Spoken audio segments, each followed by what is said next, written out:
क्षण कर्म चेतन बंधकारु कर्म के अवसान का, कह कर स्वरूप यथार्थ जग का जो किया उपकार है, उसके लिए जिन वाणी माँ को वंदना शत बार है, वंदना शत बार है, वंदना शत बार है।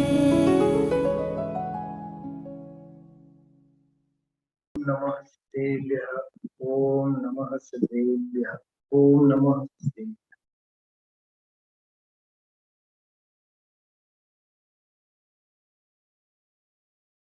और रात्रिकालीन स्वाध्याय में पंडित बागचंद जी साहब की अद्भुत रचना सत्ता स्वरूप के आधार से हम आप लोग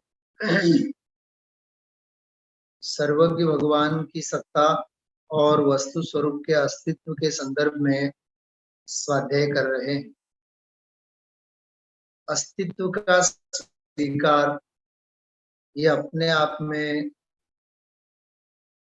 मोक्ष पथ में, मोक्ष मार्ग में आत्मार्थी जीव का प्रथम पुरुषार्थ का प्रथम प्रकरण कह सकते हैं।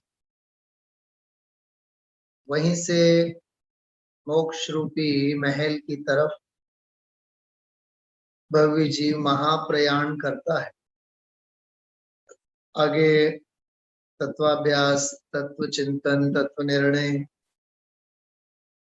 सविकल्प ज्ञान में यथार्थ वस्तु का निर्णय, निर्विकल्प आत्मा की अनुभूति, संयम की दशा, निर्ग्रंथ मुनि दशा, श्रेणी की भूमिका, अरहंत अवस्था और गुणस्थानातीत सिद्ध दशा।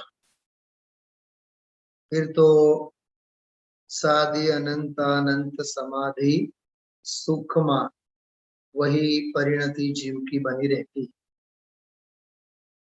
इसके लिए आगम का अवलोकन, युक्तियों का अवलंबन, परापर गुरु का उपदेश और स्वसंवेदन, स्वानुभव प्रत्यक्ष जरूरी है।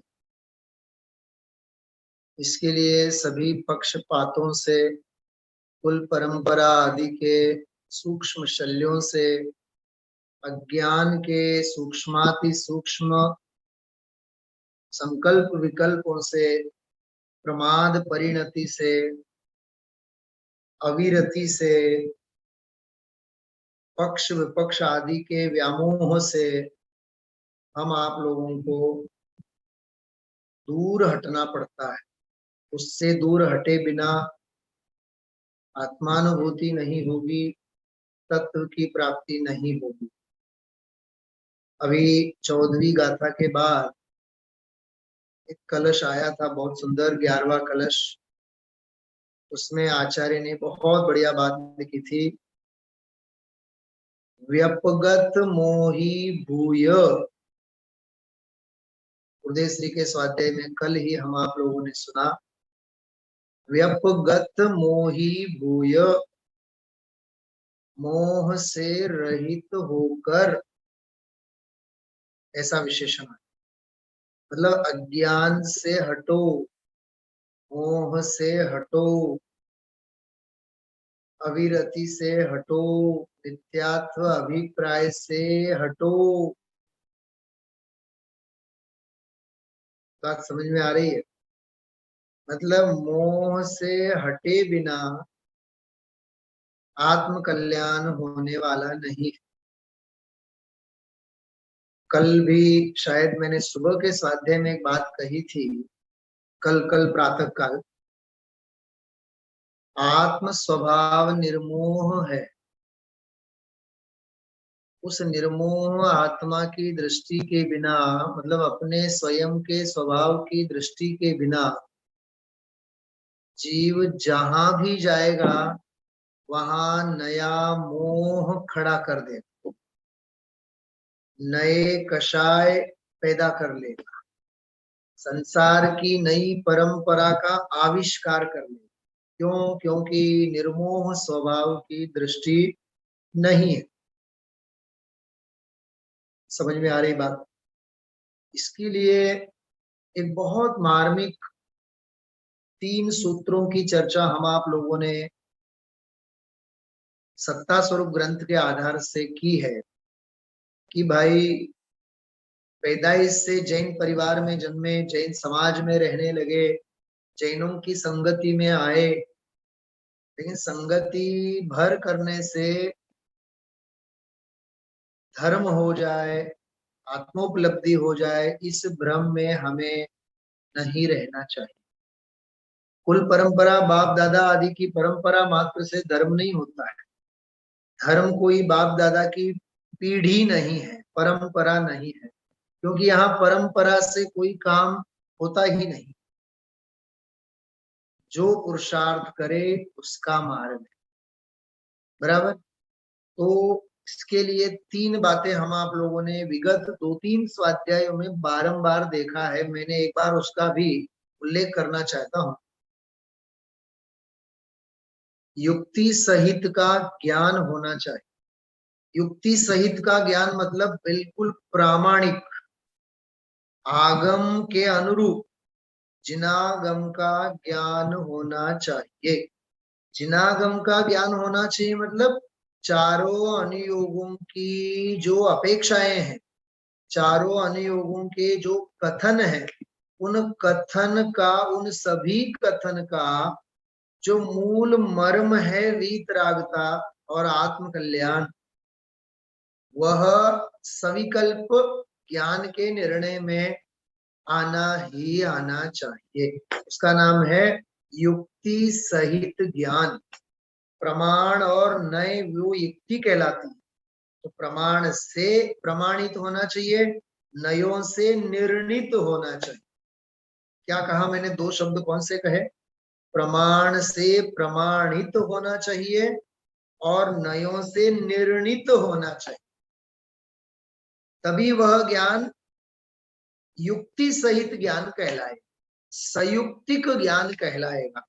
अथवा समय सार की 5वीं गाथा की भाषा में कहें तो युक्तियों के अवलंबन स्वरूप ज्ञान कहलाए। इस बात को गांठ बांध के रखिए। हमें किराए की बुद्धि, भाड़े की बुद्धि, दूसरों की बुद्धि से हम निर्णय के मार्ग में, अनुभव के मार्ग में आगे जाने वाले नहीं हैं। हमारे बाप दादा कोई करते हैं। आज का गुरुदेव श्री का प्रवचन यदि ध्यान से सुना हो आप लोगों ने, उसमें गुरुदेव श्री ने ऐसा बोला था, बहुत स्पष्ट बोला था, हमारे बाप दादा कर रहे हैं इसलिए हम करते हैं, हमारे बाप दादा नमोकार मंत्र बोलते थे इसलिए हम बोलते हैं। कि नहीं, बाप दादा की परंपरा से धर्म होता ही नहीं है। धर्म के क्षेत्र में बाप दादा की परंपरा की बात ही नहीं। अरे जब एक जीव दूसरे जीव से भिन्न है तो हर एक जीव का अपना चतुष्टय है, हर एक जीव की अपनी परिणति है, हर एक जीव का अपना अपना अभिप्राय है, हर एक जीव के अपने अपने परिणामों का फल सुनिश्चित है।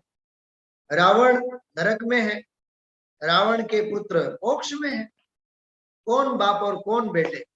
वो तो इस एक भव की औपचारिक संबंध की बातें हैं। बाकी 2 भव में तो एक जीव का दूसरे जीव से कोई लेना देना नहीं है। वैसे भी अत्यंता भाव है वस्तु स्वरूप से ही। इसलिए कुल परंपरा, बाप दादा की परंपरा, धर्म की परंपरा नाम की कोई वस्तु ही नहीं है। असल सनातन 24 तीर्थंकरों की जो अनादि निधन वस्तु स्वरूप की जो धारा है, वो वही परंपरा है असल। कोई हमने नई परंपरा खड़ी कर दी और उसको धर्म के क्षेत्र में अपन ने खड़ा कर दिया और मानने लगे, ऐसा कोई मार्ग जिन मार्ग में नहीं। तो ये जो 3 बातें हम आप लोगों ने देखी हैं, प्रमाण सहित संयुक्तिक ज्ञान होना चाहिए।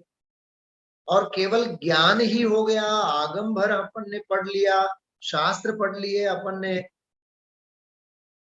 उतने मात्र से अपना काम नहीं होगा। वस्तु स्वरूप के प्रति श्रद्धा होनी चाहिए। जिसे आस्तिकता कहते हैं। विश्वास आना चाहिए, और वह विश्वास जब दृढ़ से दृढ़तर, दृढ़तर से दृढ़तम आगे आगे बढ़ता चला जाता है, वही आस्तिकता सरसता में परिणमित होती है, आनंद के रूप में परिणमित होती है। बराबर। ये जो तीन बातें हैं, उन तीन बातों को मुख्य रखकर आत्म कल्याण के मार्ग में अपनी बुद्धि का प्रयोग करते हुए, अपनी विवेक शक्ति का उपयोग करते हुए हम आप सभी को आगे बढ़ना चाहिए। उसके अलावा सुखी होने का कोई भी उपाय नहीं है। अब मैं अभी एक बहुत मार्मिक विषय आप लोगों के सामने अभी शेयर कर रहा हूं, आप लोग बहुत ध्यान से सुनना। मैं इसी प्रकरण के संदर्भ में 15-20 मिनट का एक बहुत मार्मिक प्रकरण आप लोगों के सामने रखना चाहता हूं। स्क्रीन के ऊपर आपके सामने प्रस्तुत है, आप लोग लिख के रखिए, बहुत काम आएगा ये। बराबर। केवल लिख के ही रखिए, इतना ही नहीं, बल्कि आप उस प्रकरण को बहुत गहराई से सोचना मेरे साथ। अभी मैं उस प्रकरण को आप लोगों के बिल्कुल हृदय तक ये ले जाना चाहता हूं, और मैं आपको एक बहुत मार्मिक संदेश इस प्रकरण में बताना चाहता हूं। देखिए आप क्या लिखा है, नित्य विचार करना। इस बात का नित्य विचार करना, तीन बातें हैं। बस मुझे अभी जितना भी टाइम है, मेरे पास समय है, उस समय की मर्यादा में मुझे इन तीन बातों की चर्चा आप लोगों से करनी। समझ लीजिए, आज के स्वाध्याय का यह मूल गोल है, अपना मूल ध्येय है, इतना हम आप लोग समझना चाहते हैं। पहले मैं तीनों पॉइंट पढ़ जाता हूं, केवल देखिए। पहला पॉइंट, ये समागम सदा नहीं रहेंगे। ऊपर का मूल जो शीर्षक है वो तो याद रखिए, बहुत जरूरी, नित्य विचार करना, हमेशा इन बातों का चिंतन करना। पहला पॉइंट, ये समागम सदा नहीं रहेंगे। दूसरा पॉइंट, ये रहें तो जरूरी नहीं कि मैं रहूंगा। क्या कहा, समागम सदा नहीं रहेंगे, ये बात तो पक्की है। कदाचित यदि समागम सदा रह भी लेवे तो कहते हैं मैं नहीं रहूंगा। बात समझ में आई आप लोगों को? कदाचित समागम रह भी लेवे, ये रहें तो जरूरी नहीं है कि मैं भी रहूंगा। नेक्स्ट, बहुत मार्मिक है, मैं और ये दोनों भी रहें तो जरूरी नहीं कि मेरे ऐसे भाव रहें जैसे अभी है। ये तीसरा पॉइंट बहुत मार्मिक है। कदाचित समागम भी रहे, बराबर, समागम भी यदि रहे तो जरूरी नहीं कि मैं रहूंगा, ये दूसरा पॉइंट। लेकिन समागम भी रहे और मैं भी रहूं, दोनों रहे, मैं और ये, मैं मतलब मैं स्वयं, और ये मतलब मिले हुए संयोग, देव, शास्त्र, गुरु आदि का जो योग है, तत्व का जो योग है, चिन्वाणी का जो योग है, ये दोनों भी रहे, मैं भी रहूं और ये दोनों भी रहे। तो जरूरी नहीं कि मेरे ऐसे भाव रहेंगे कैसे, जैसे अभी हैं। अब आप लोगों को ये विषय समझ में आ रहा होगा। एक बार मैं केवल उसका वाचन करता हूं, ध्यान से सुन। नित्य विचार करना, पहला पॉइंट, ये समागम सदा नहीं रहेंगे। पक्का है, वस्तु स्वरूप है ये, क्योंकि मिले हुए संयोग बिछुड़ने वाले। दूसरा, ये रहें तो जरूरी नहीं कि मैं भी रहूंगा। तीसरा, मैं और ये दोनों भी रहें तो जरूरी नहीं कि मेरे ऐसे भाव रहेंगे जैसे अभी। क्या पढ़ा हम आप लोगों ने? हाँ, करोड़ों शास्त्रों का सार पढ़ा, हजारों प्रवचन सुनेंगे तो भी ये मर्म समझ में नहीं आएगा अपने। हाँ, ये रहस्य ख्याल में नहीं आएगा और न इसकी महिमा आती। अब आप लोग एक एक बात को ध्यान में लेना, सोचना। जो मिला हुआ जैन कुल है, मिली हुई जिनवाणी है, मिला हुआ साधर्मी का योग है, क्या ये सदा रहेंगे? पहले नक्की तो करो। हम आप लोग कहाँ सदा रहने वाले हैं? जिसकी 70-80 साल हो गई है उम्र, उसकी उम्र कितनी? दूसरी 70-80 साल की तो है ही नहीं। हाँ, 80 साल यदि उम्र है तो समझ लेना 20 साल भी यदि जिएंगे तो बोनस। हाँ, 60-65 साल की उम्र यदि हो गई है तो अधिक से अधिक जिएंगे तो 35-40 साल। हाँ, इसकी 50 है तो वो अपने आप को ये समझ सके कि चलो दूसरे 50 साल, 100 साल की गिनती करें तो भी समागम तो शाश्वत रहने वाले है नहीं ना।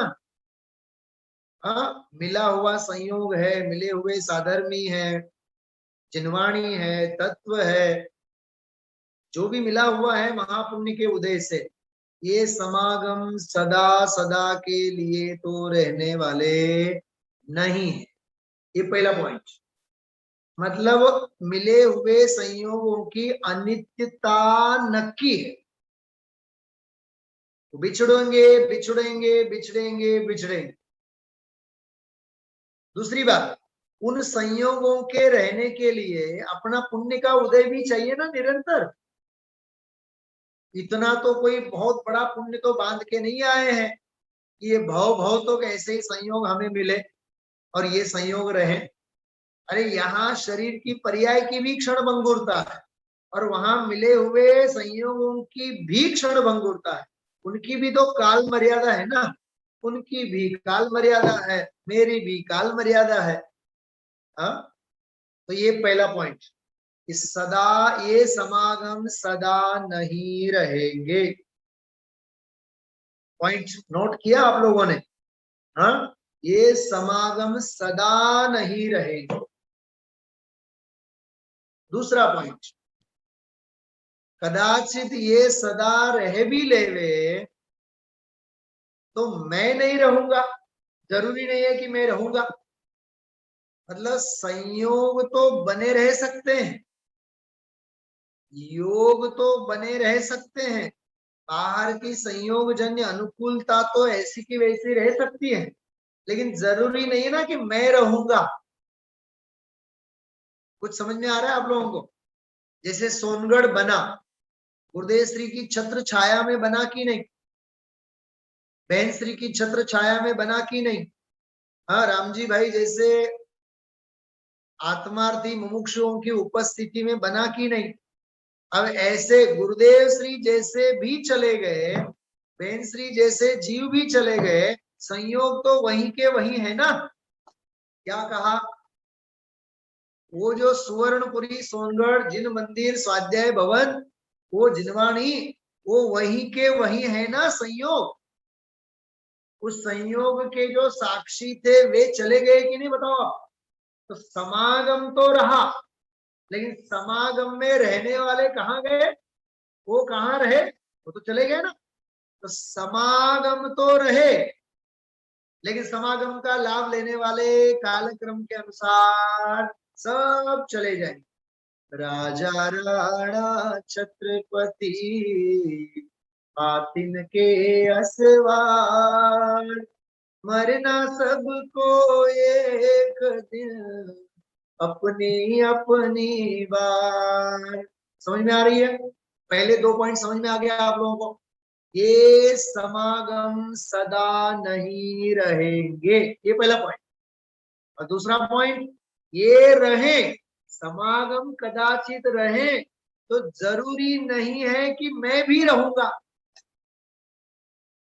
हाँ, जो भी आया है वह जाने वाला है। हाँ, जो भी मिले हुए हैं वो सब बिछुड़ने वाले हैं।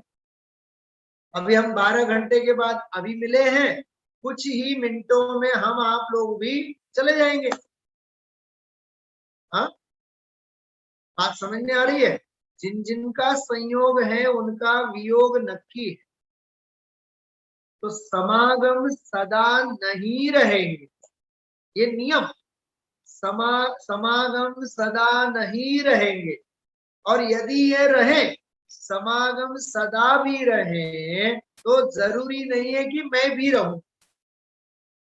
कहने का मतलब समागम अपनी जगह रहेंगे, लेकिन मेरी आयु भी तो जवाब तो देगी ना। हाँ, इसके लिए गुरुदेव श्री बहुत बढ़िया बोलते थे, जेनी उमर 60-70 ની હોય તો એને સમજવું જોઈએ, બીજા 70 વર્ષ તો છે नहीं હવે। हाँ, जिसके 80 साल गए, ऐसा नहीं समझना कि दूसरे 80 साल होंगे उसके। 100 वर्ष की गिनती में समझना। तो पहला बोल, ये समागम सदा नहीं रहेंगे। पहला बोल परम वास्तविक, इसको यूनिवर्सल ट्रुथ बोल सकते हैं हम आप। और ये समागम बने रहेंगे, जरूरी नहीं है कि मैं रहूंगा। तीसरी बात बहुत मार्मिक, ये भी रहे और मैं भी रहूं। क्या कहा? मैं भी रहूं और ये समागम भी रहे, लेकिन मेरे ऐसे परिणाम नहीं भी हो सकते हैं जैसे अभी के हैं। क्या कहा? समागम भी रहे और मैं भी रहूं। क्या जरूरी है जो वर्तमान में मेरे जैसे भाव हैं वो भाव कायम रहेंगे? कई लोग स्वाध्याय में आते आते आते आते आते बंद हो जाते हैं, फिर स्वाध्याय में कभी दिखते भी नहीं है कि नहीं? ऐसे पहले गुरुदेव श्री के प्रवचन में आया करते थे, दैनिक स्वाध्याय में आया करते थे, वो प्रवचन में से गायब हो जाते हैं। जो भक्ति में आते थे वो भक्ति में से गायब हो जाते हैं। आप सोचो, ये मार्ग ऐसा है।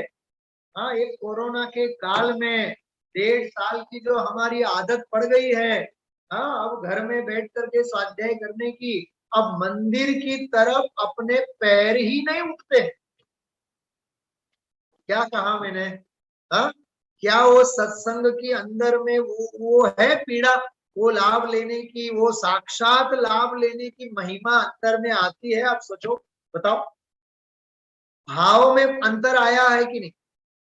हाँ, परिणामों में फर्क पड़ा है कि नहीं? बताओ, 1.5 साल में मानसिकता में चेंजेस आए हैं कि नहीं? क्या सुबह के स्वाध्याय में जो मन लगता है वैसा ही सायंकाल के स्वाध्याय में लगता है? क्या सुबह के स्वाध्याय में तरोताजा जितना अपन फ्रेश होते हैं, सायंकाल के स्वाध्याय में क्या उतना ही आनंद और उतनी ही एकाग्रता होती है? नहीं होती है ना, क्योंकि दिन भर शरीर थका हारा होता है, तो शाम को तो जल्दी जल्दी जवाब देने लगता है। बात समझ में आ रही है आप लोगों को? चलो, शरीर थका हुआ न हो, सुनना ध्यान से, शरीर थका हुआ न भी हो, लेकिन दिन भर के जो धंधा व्यापार आदि संकल्प विकल्प हैं, उनकी तो थकान शाम को होती है कि नहीं? नहीं होती है? घर में कौन आया कौन गया, वो संकल्प विकल्पों का बोझा सायंकाल को होता है कि नहीं दिमाग में? हाँ, सोचो भाई आप।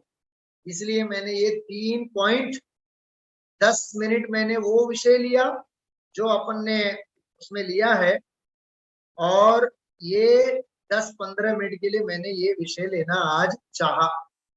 हाँ, इसलिए इस विषय को बहुत गहराई से सोचना, युक्ति सहित ज्ञान, प्रमाण सहित ज्ञान, आस्तिकता और रसिकता के लिए ये विचार चिंतन योग्य है।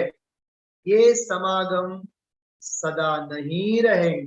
पहला पॉइंट, मिला हुआ जो जैन कुल है, हाँ हाँ हाँ, अरे जैन कुल में जन्म तो लिया होवे, लेकिन न जाने परिणामों में अजैन पना कहाँ प्रवेश कर जा, कुगुरु कुदेव कुशास्त्र आदि के मार्ग में भी चढ़ जाए, अन्य मत मतांतरों की कल्पनाओं में भी जीव चला जाए, याद रखना भाई आप लोग, संस्कार खत्म हो जाए, पद्धति खत्म हो जाए इसकी, ये समागम सदा नहीं रहेंगे, पहला पॉइंट।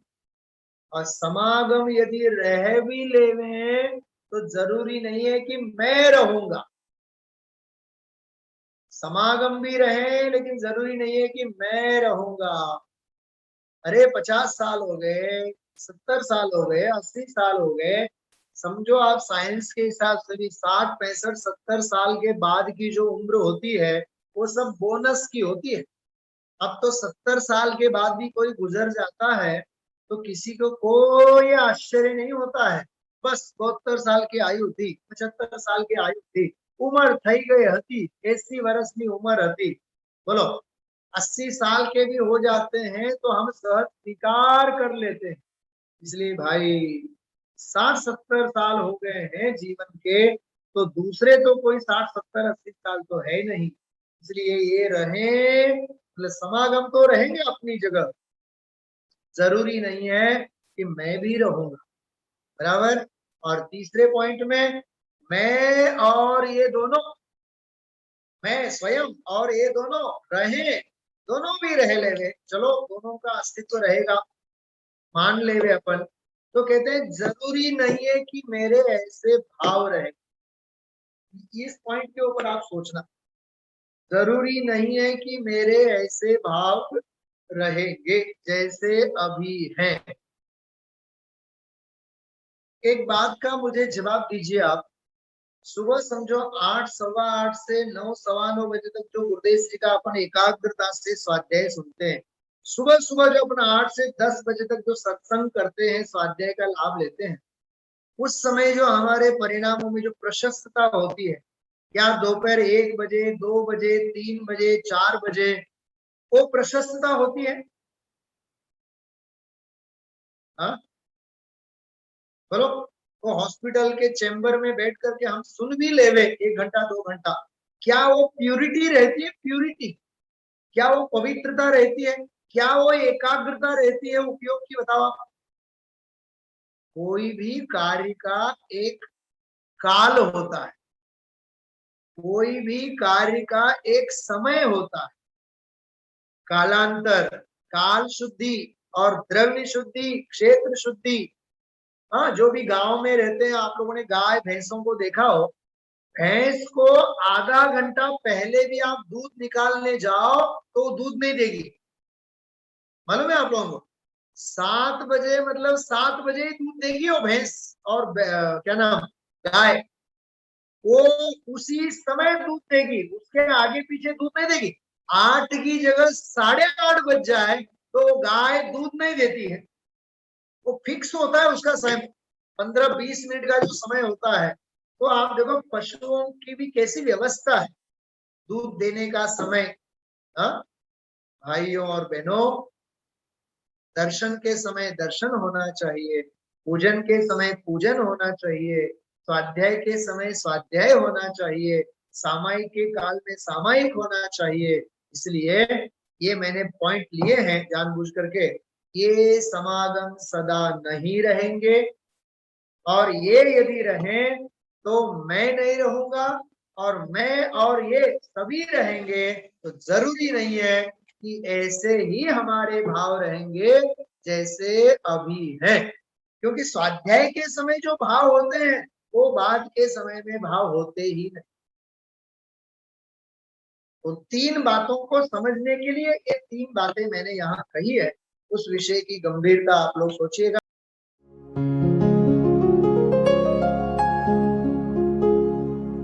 निज निधि निज में बताए, यह अनंत उपकार है उसके लिए जिन वाणी माँ को वंदना शत बार है, वंदना शत बार है, वंदना शत बार है।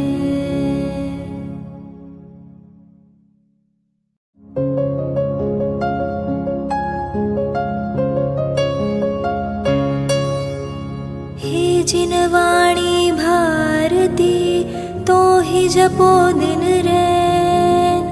जो तेरी शरणा गहे सो पावे सुख चैन। जावाणी के ज्ञान ते सूझे लोकालोक। सोवाणी मस्तक नवो सदा देत हो ढोक, सदा देत हो